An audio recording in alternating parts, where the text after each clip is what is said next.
Hello and welcome to Modern Barber Masterclass, supported by BaByliss PRO. I'm Charlotte, the editor of Modern Barber, and today I'm joined by Jody Taylor, and we are going to be talking about how to go from barber to session stylist. So he's going to be talking to us all about the ins and outs of session styling, including what it actually is, what skill set you need, the challenges, and how to get your first session job. And this session is supported by BaByliss PRO, and you can click through to these guys, the link below. Welcome, Jody. Hello, Charlotte. Hi. Thank you for having me. It's great to be here today with you guys for Modern Barber. Super excited for today. Me too. So, to kick things off, what exactly is session styling? What does it involve? Tell us all about the different areas and basically what they are in a nutshell. Yeah, it's a funny name, session styling, really, and I kind of had to figure it out for myself a little bit as well. And I kind of liken it to like a session musician in some ways, that you're not set to a certain shop or kind of like one place or one band, so to speak. So for me, a session stylist is someone that works as a freelance hairdresser or barber. We'll just use the word hairdresser because it's kind of, you're dressing hair a lot of the time, and you would work on photo shoots. So you'd work in the fashion industry, you could work with celebrities, you could work on fashion shows, music videos. So it's someone that's not tied to a shop full time. So some session hairdressers still work in a shop like once a week or once a month to do their clients, but I would say it's someone that makes money from doing hair on in that world. Cool. And there's a lot of people that call themselves a session hairdresser that maybe aren't. I kind of feel a little bit embarrassed calling myself a session hairdresser because it sounds a bit, I don't know, I think it can sound a little bit like, hey, I'm a session hairdresser. Yeah, it can a little bit, but it is a thing and it is what I do. So, and I'm super proud of what I do. It's taken me a long time in my career to get to the position that I'm in today, but I suppose I am a session hairdresser. Cool. And all the different things like commercial and editorial and backstage stuff, can you explain in like layman's terms the differences between them and what they actually mean?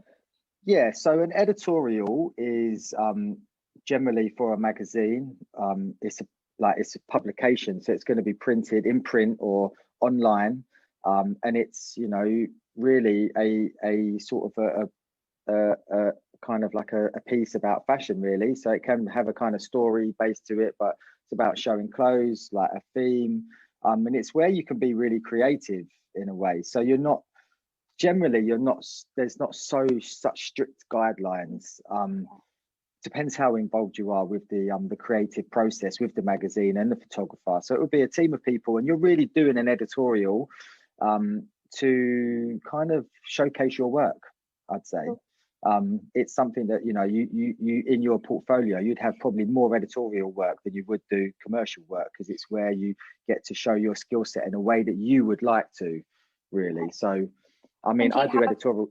Go on, sorry. And do you have like a brief that you would work to from the magazine or whoever you're producing the work for? Yeah, exactly. Yeah. So let's just say, for instance, it's for to make it easy, GQ or something. With one of the fashion editors there and the photographer, they might send you a brief beforehand, which I love, because that way then I can come up with my own mood board and come to the shoot with ideas of what we can do.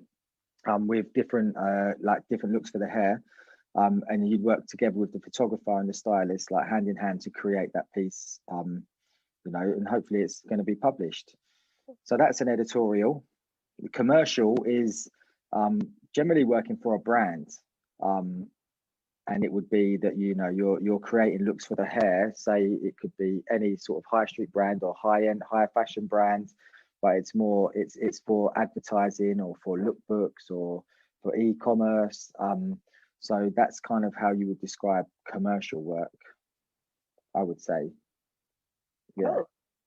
And what was your kind of process and your personal journey to becoming a session stylist? Because I know that you're kind of unique in the fact that you just do men's session? I think there is a few people out there that do, like myself, that do session but only do men's, or they do a little bit of women's as well. So there's only a handful of us, I would say. There's probably more in other countries. A lot of people are like groomers and they just do celebrities and stuff. So there is a market for like just sticking to men's. For me, it wasn't something I've really set out and planned to do. In a way, it's something that I always loved, and I suppose the starting point for me really was the British Hairdressing Awards. Now that's not really to do with session, but I done that and I was entering. So I started shooting. I started like creating my own pictures and stuff like that. So it was like, oh my God, I love doing this.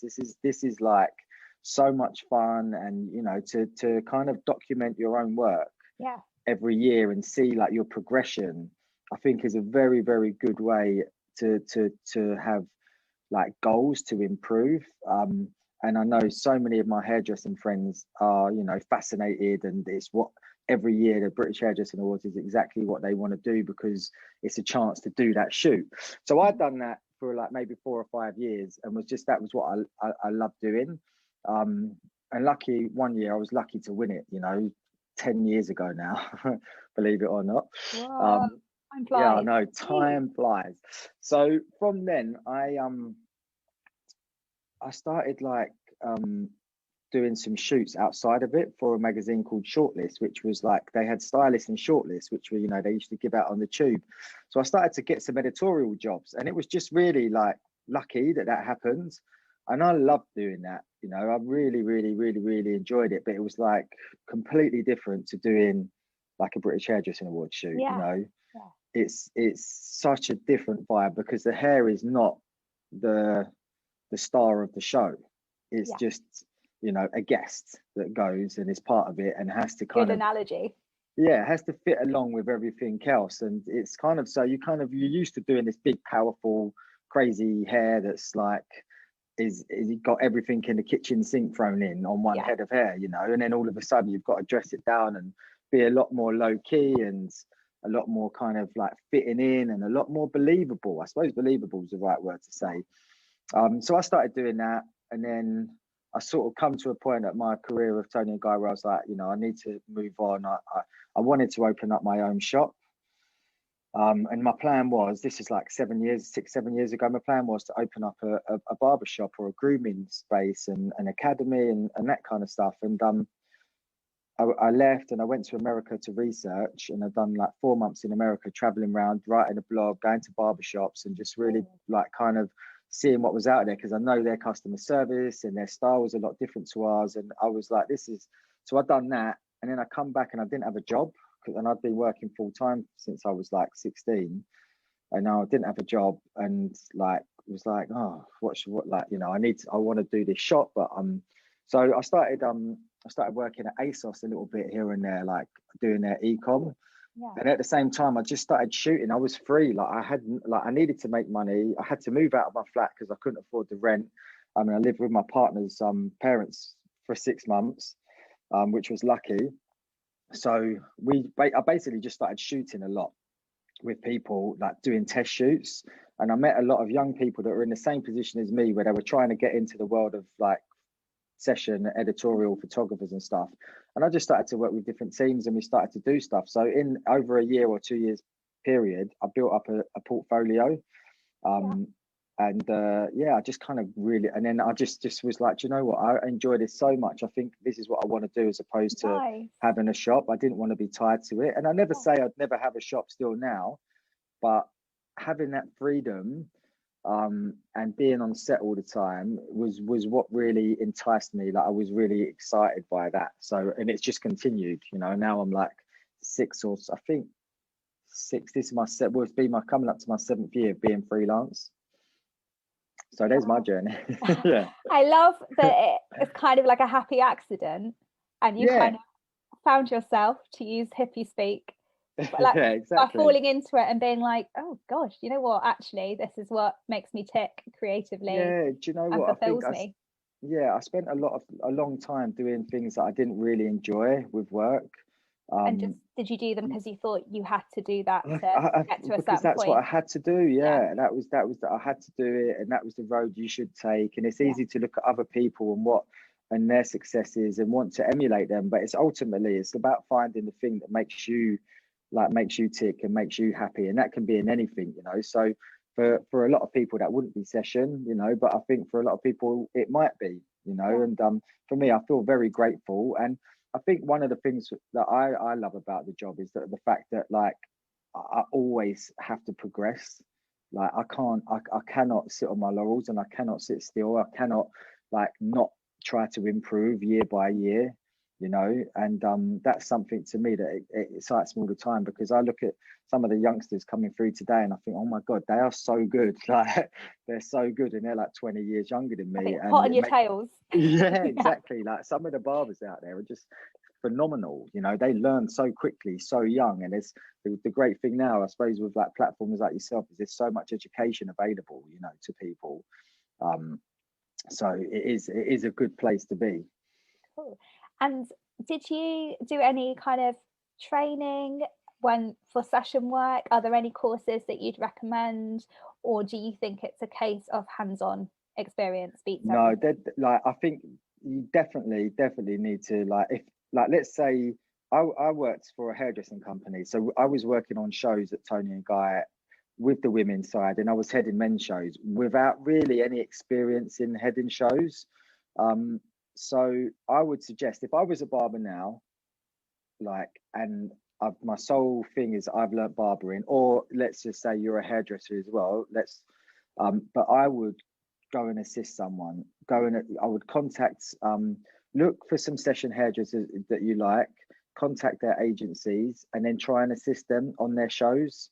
You'll only get on the shows. You wouldn't get on a shoot straight away with them, because they'd be very specific about who they have with them on a shoot, because you'd only have like one or maybe two people. But for a show, they might have 20 assistants.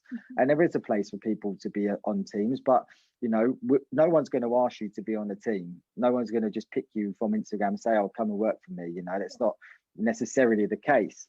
So I would contact some session hairdressers that you'd like to work with, and try and get on their team. Try and assist as many people as you can. I've got a friend, Anna Chapman. I don't know if you've heard of Session Kit before, but it's an online store, and they sell all of the kind of amazing tools that you need. They import a lot of stuff from Japan that a session hairdresser needs. And they also do courses, which is they call it a boot camp for session hairdressers, which I would highly recommend to anyone wanting to get into that world, you know. And it's like teaching you the fundamental things that you would need to know about dressing hair. So how you tongue hair in different ways, how you braid hair, how you do a simple ponytail. And these saying that they like a person that's doing men's hair wouldn't need to know them, but like they are skills that I use on a daily basis. And like using them techniques and transferring it onto men's hair, it does work. Do you know what I mean? It is transferable. So like these sort of fundamental things are really, really like important to, you know, to know how to dress hair a little bit differently. So definitely do as many courses as you can. Like I've done a few before in the past, talking about kind of more creative cutting and creative styling for men's hair. And I shall, when the world gets back to normal, whenever that's going to be, I will be doing more of them. So you look out and come to some of them. But I would say the one with Session Kit is amazing course to do. Oh, cool. Good recommendation. So are there any kind of roles that a mentor would play in this? Do you have a mentor? Did you have a mentor? Do you think it's really important for session work to have someone that's kind of looking out for you, guiding you? I would say it's one of my kind of biggest regrets is that I didn't go down the kind of conventional route. I sort of, because I don't know whether it's just because I've done men's, but I put myself in situations where I sort of tried to run before I could walk, sort of thing. And I really regret not assisting someone.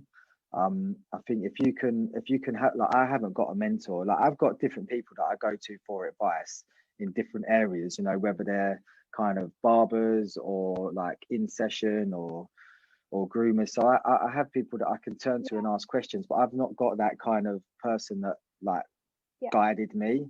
And the way you just looked up then, I would suggest that your people you're getting for advice are your contemporaries and people that you kind of are on an equal standing with you. There's no one above you. I mean, if I was young now, like, I mean, my favorite hairdresser like is Gary Gill, and you know, I would have, you know, cut my right arm off to go and sort of work with someone like that, because the guy's just, you know, he's just incredibly talented, and he's got amazing taste. So, you know, I wish I had done that. So, and I think most people that get into session, they put a stint in of assisting someone for a good like 4 to 5 years before they go off on their own. Whereas I didn't do that, but I suppose I gained a lot of experience because I was teaching kind of globally. I was heading shows when I was at Tony Guy. So I kind of, you know, I had such a good family of people around me then, and so much education then, that when I left, I was sort of like raring to go myself. But I missed that bit of assisting. But then saying that, some people assist and they assist forever and they never go off on their own, because there's a point where, you know, you might leave it too late and never become the person that you set out to be, and they're just happy assisting. And, you know, that's great as well. But obviously, like, you want to try and kind of be your own independent person, I think. Cool. And is it something that you could do part-time if you're still working in a barbershop or a salon? Do you think people can manage to find the balance between session and salon work? Yeah, I mean, to be honest with you, like, you have to make money. For the money. Like, you have to make money. You have to pay the bills. You have to pay the mortgage or whatever it is. But I would also, you know, there's got to be a sacrifice in there as well. Like, you can't expect to just like stuff to just be convenient for you. Do you know what I mean? If it means working on a Sunday and getting a train for 3 hours somewhere at 5 in the morning and get home at 10 at night and then going to work the next day, then that's the kind of thing you've got to do. No one puts anything on a plate for anyone. And, you know, I feel like you have to, there's got to be a commitment, you know. But I mean, it goes for anyone. If you've got a successful shop, you're completely committed to that and how hard you work and stuff. And I think with session, it is a slog, and it is graft, and it looks very, very glamorous. But you ask any session hairdresser out there, like, and I'm sure you that they are like, I mean, apart from at the moment where no one's really working or not that much, they are knackered, and but they put everything into it because it's what they want to do, you know. So you have to commit yourself to it, but obviously you have to make money at the same time. So getting the kind of balance right, I mean, yeah, it's tough. It's tough. My clients hate me. Like, I still do a handful of clients and I cancel them all. I book them in and then I cancel them because something will come up and I'm just like, oh, do you know what? I have to do that. Yeah. And then I have to like make room on another day to cut their hair and stuff like that. But yeah. Got to do what you got to do. Exactly. And when you want to like market yourself as a session stylist, have you got any tips and tricks for that? And maybe you can talk a little bit about agencies and that side of things. Yeah, so a lot of session hairdressers like have agents. I had an agent for 4 or 5 years, and we parted ways at the beginning of last year because I felt I just wanted to go off on my own and represent myself for a while and see what that was like. You know, which everyone aspires to have an agent, and it's kind of like you're seen as like you've made it if you've got an agent, I suppose. It's not the be all and end all. Some people do very, very well without an agent. How you market yourself? I mean, if you can have a look at my Instagram, for instance, like, and a lot of my stuff is just the shoots that I do. So, you know, maybe it's too heavy on that side of it, and there should be a little bit more kind of hairdressy stuff in there and just some haircuts in there as well. What I would say is if you do work in a barbershop and your hair, you know, all it is just your clients on your Instagram. If I was, you know, let's just say, I don't know, Prada or something, and I'm like looking for someone to do the hair, I'm saying Prada, it's a bit of a long shot. But if I'm looking to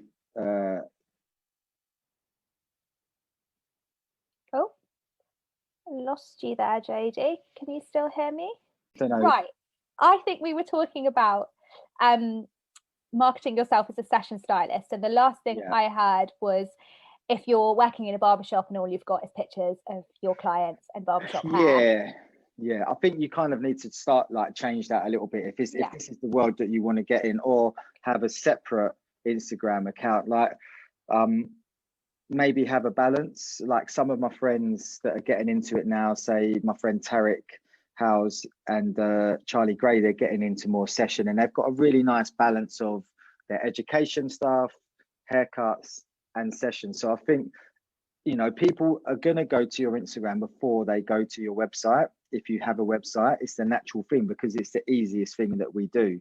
So it's got to be a representation of the work that you want to be doing.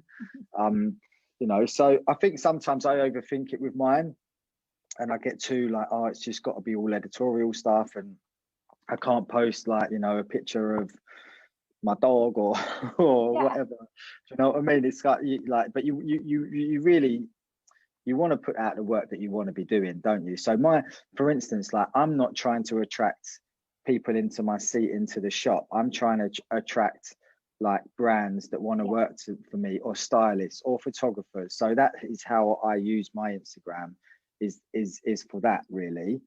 That's really refreshing that you think so much about what you post, because people might kind of look and be like, oh my god, Jody's Instagram, oh awesome, it's amazing. I know, but do you know what, it's almost like I listened to a podcast the other day, and from someone that does social media, and they were saying that, you know, you should have a little bit, when you post, it should have a bit of a purpose, and should have, and I was like, oh my god, mine's is like, it's just pure vanity of like, look at the work that I do. So it kind of really made me question myself and how I go about that. And you know, should I have, you know, more educational things in there as well, and try and mix it up? So, you know, it's an answer I don't really know myself, but you know, to market yourself, you want to try to attract the people that you want to. So you really kind of, I feel like you just need to take a bit of time and present it in the right way, really. I like the phrase "post with purpose." I like that. I think that's pretty cool. So before we started filming, we were chatting a little bit about weird things in session kits. Can you talk to me a little bit about the weirdest thing you've seen, either in your own session kit or someone else's? I mean, it's like, for a session hairdresser, it's not really weird at all, but for someone that wouldn't think of it, it's a leaf blower. Like, so yeah, and it's what you actually blow the leaves away from your front garden with. But for like on a shoot, a leaf blower is, imagine like the hair is like just like a wind machine, or you're out on location because it's, you know, portable. So it's an amazing tool to give you that, like, you know, really kind of fly away sort of glam hair, glamorous look. Yeah. I know, strange one though. Yeah, I enjoy that a lot. If you could give like a tiny bit of advice, like one thing to being a successful session stylist, what tip would that be? Don't have an ego. Don't have an ego. For one, leave the ego at home. You know, be polite always, be friendly, be approachable. And I think mostly for me, I think it's there's like, at the beginning, I would never say no to an opportunity to do a shoot. You know, I'd always do it. But there's a few jobs that I missed out on in the past because I said no, because I didn't have money to get there, or I didn't want to pay for my own like ticket, like, you know, train to Paris or something, and so I didn't do it. And there's some of the opportunities I regret the most, because I missed like amazing opportunities, and at the time I didn't realize how significant it would be in my career. So, and I think you never ever know who you're going to meet on a shoot, how they're going to change your career, you know, like what potentially could come from it. So I think just always just work as hard as you can, try to develop your own tastes, You know, obviously use other people's work as an inspiration, but like be honest to yourself and what makes you happy, really. And you kind of mentioned about being a team player, leaving the ego at home, and you must Yeah, work with a lot of other creatives during shoots. yeah, Can that this can be pose tricky. challenges? Yes, I can imagine. Do some people Yeah, not leave the ego at home? it's hard. It's hard, you Yeah, know. Like I think in fashion, like there's lots of big characters, you know, and you are working with people that you know can have massive egos as well. So it is that is tricky. Like my favorite jobs are the ones where kind of I'm always like friends with the people already. Like we know each other, or they have a trust in what you do, and it makes me feel comfortable. And I always know that I perform better when I'm comfortable. Um, but also at the same time, it's just you know I'm always just polite and friendly and happy to people no matter what. But I've found the higher up I go with like fashion and work, the trickier it becomes. Do you know what I mean? Like I don't know yeah, whether I fit in or not. Like I don't yeah, know, but you know, I just go and do my job, and you know, not trying to. You can't be friends with everyone, can you? Basically. yeah. That is a very good life lesson. Yeah. And but do you think? I guess in some respects, it's kind of cool that everyone's kind of got creative differences in a way because everyone's Yeah. fighting for Exactly. what they truly want and trying to push forward their Yeah. agenda. So if you can all come to an agreement, you're all going to get the best out of. Yeah, yeah. Don't get me wrong. Sometimes I've been on jobs and like I've been really like I question my own ability because they're like, you know, when someone doesn't like something and you have to redo the hair numerous times, but also I come away from it and I've also learned a lot. And Yeah, it's like I don't ever think like that person was wrong. They've just pushed me, like they've pushed me and made me kind of reevaluate what we're doing and maybe look at it in a different way. And that strengthens you as a stylist, definitely, 100%. Like no, like don't think you do hair and everyone's like, oh, amazing, you're so great. Oh, yeah, I'm peeling you grapes. It's not like yeah, that. Do you know yeah, what I mean? And I'm sure like the biggest session hairdressers are probably the ones that are the you know that have it the most, that they have it the hardest because they're under immense pressure, immense. but I guess the point where you kind of grow as a stylist is when you get that criticism and you're able to take it, which is, I guess, really hard to do at the beginning of your career. But as you kind of gain in confidence, has that got easier? Yeah, yeah. I mean, exactly. You know, I think my skin has definitely become thicker because it's had to. Otherwise, you go home like I used to go home like wanting to cry.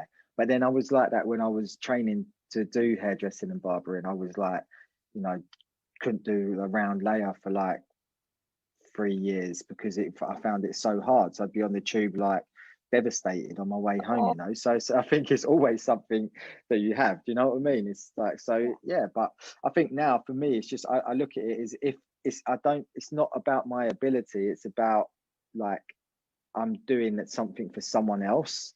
So it's about getting that right. So it's just about, you know, trying to find more information from the client, whoever that may be, to then come up with a look that is more suitable for what they want, really. And it might not always be to your taste as well, you know, yeah. which is the thing that becomes quite tricky, I suppose.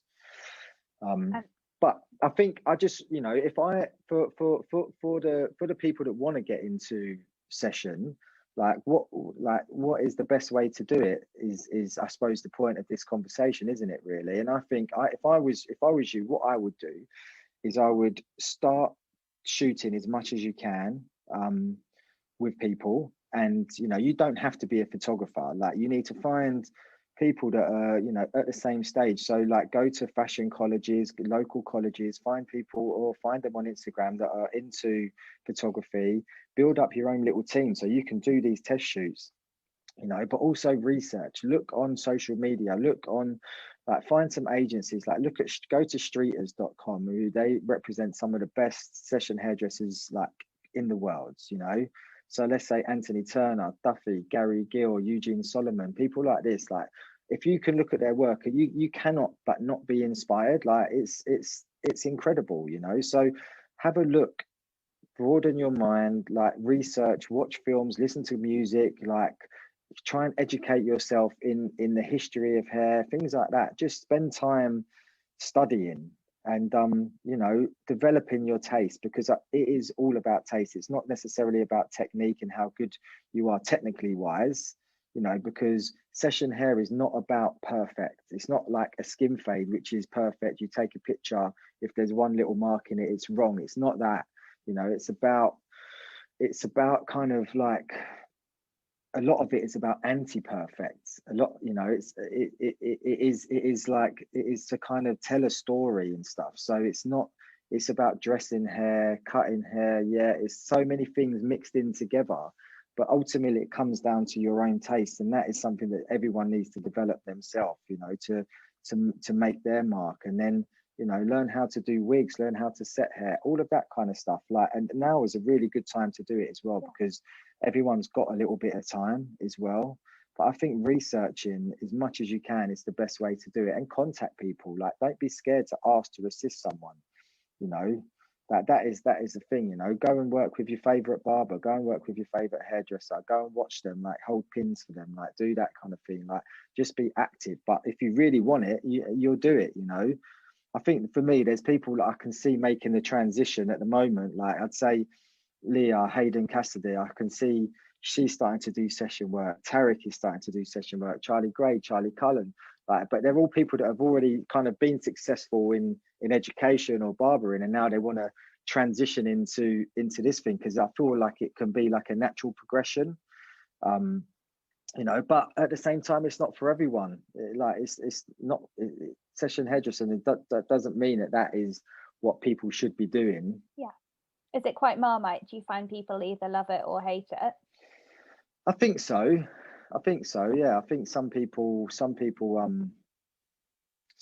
like it. Like, some people don't like the pressure that it brings. Some people imagine it's just glamorous, and it's not. Do you know what I mean? Because what you're seeing is the end result. You're not seeing that you're, you know, in a field in freezing cold for like 10 hours, like, you know, not getting any lunch, or like, what, do you know what I mean? Like, they don't see that. They just see the end result of this like perfect little picture. So, but yeah, it's there for everyone if they want to do it, you know. Can I just do a little quick fire round of questions for you? Yeah, of course. So, who is the biggest person you've ever worked with? That can be either as a creative or a kind of a big name, as it were. David Beckham. Nice. Someone has asked, what's your Instagram account? Oh, it is handle plug. Jody Taylor hair. Jody's with a Y, Jody Taylor, and then hair. Cool. And have you had any on-set disasters that you're able to disclose? On-set disaster. Yeah,